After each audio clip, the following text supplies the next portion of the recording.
Kuni kecha ijtimoiy tarmoqlarda poytaxtimizning Yashnobod tumanidagi ko'p qavatli uylardan birida o'tkir tig'li pichoq ko'targan shaxsning videosi tarqalib turli muhokamalarga sabab bo'ldi. Tasvirlarda noma'lum shaxs qo'lida pichoq bilan fuqarolardan birining eshigini taqillatib, bezovta qilganini ko'rishimiz mumkin. Ushbu voqeadan so'ng xonadon ichkarisida bo'lgan fuqaro Toshkent shahar ichki ishlar bosh boshqarmasiga ariza bilan murojaat qildi. Olib borilgan tezkor tadbir jarayonida bezorilik qilgan shaxs qo'lga olindi. Aslida voqea qanday bo'lgan edi? Bu shaxs kim va nima uchun shu kuni uy yo'lagida pichoq ko'tarib yurgan? Nima uchun birovni yashash manziliga siz pichoq bilan borib uyini taqillatdingiz? Uyimni kamerani, uchuvchimni uzgani chiqdim. Uzdimda tepaga chiqib turib, nimaga uchuvchimdan foydalanyapsan deb taqillatgan bo'ldim. Xolos, men odamni tanimayman, ko'rmaganman ham. Hop, pichoq bilan chiqish shartmi? Shunda o'zingiz chiqarib yoki mahalla raisini chaqirib, uy boshini chaqirib, uchastkoi chaqirsa bo'larmidi shu vaziyatda? Nimaga shu o'zingiz qo'shningiz ekan, pichoq bilan yoningizda bitta odam turibdi. Pichoq bilan kelib, bir jahlda kelib turib uy taqillatyapsiz. Maqsad nima? Hozir uy odam chiqqanda pichoq bilan shikast qilzarmidingiz sog'lig'iga? Unaqa bo'lmasdi. Bu odam bilan pichoq olishdan maqsad eding bo'ldi. Nima uchun o'zingiz pichoq? Uchuvchimni uzganman. Hop, uchuvchini uzsa, uni ustidan shikoyat qilmoqchi bo'lsangiz, ichki ishlarga 102 raqamiga murojaat qilsa bo'larmidi? Bo'lardi. Noto'g'ri ish qildim. Uzr so'rayman xalqimdan. Qaytib bu ish takrorlanmaydi. Men ishimdan pushaymonman. O'zim tegishli xulosa chiqardim. Mazkur holat yuzasidan to'plangan hujjatlar jinoyat ishlari bo'yicha Yashnobod tuman sudiga topshirildi.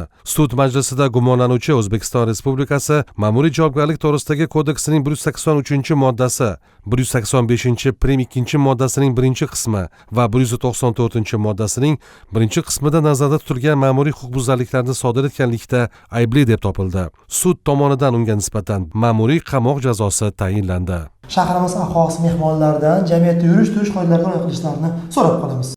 Yoshi 60dan oshgan shaxs o'z nevaralariga o'rnak bo'lish o'rniga o'zi qing'ir yo'lni tanladi.